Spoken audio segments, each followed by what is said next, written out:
रघुनाथाय नाथ सीताय पतये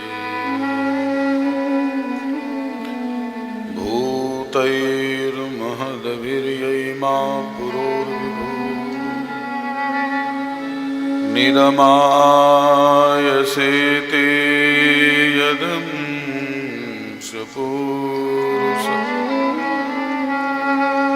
भुङ्क्ते गुणांशो दशसोऽसात्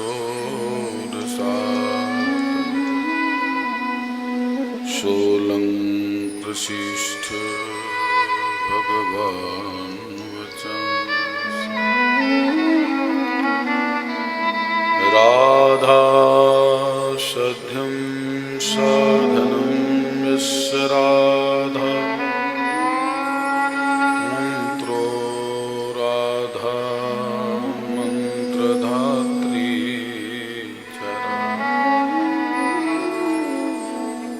सर्वं राधा जीवनं यस्य राधा राधा राधा वाचिकं तस्य शेषम् भक्त भक्ति भगवंत गुरु चतुर नाम बपुए इनके पद वंदन किए नासत विघ्न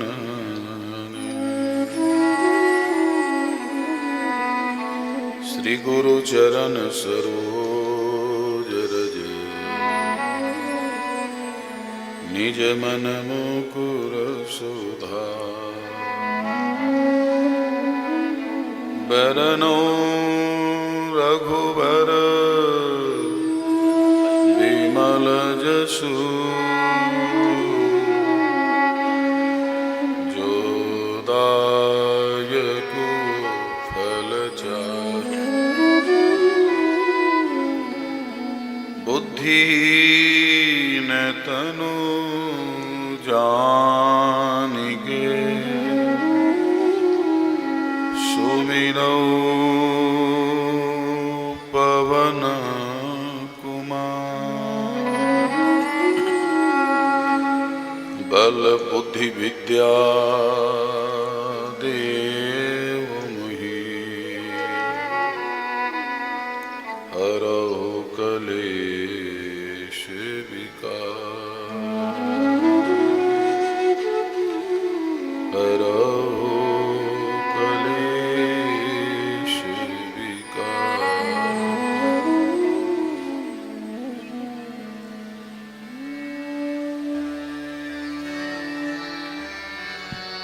श्री भागवत कथा। आइए श्री हनुमान जी कथा में विराजिए, आसन में आसीन होइए, चौकी में विराजमान होइए। जैसे गुरुदेव पर कृपा करे ऐसे मेरे जीवन में कृपा करो बाबा। इन्हीं भावनाओं के साथ श्री हनुमान चालीसा की सिद्ध और प्रसिद्ध चौपाई। आइए हम सब लोग साथ में गाएं।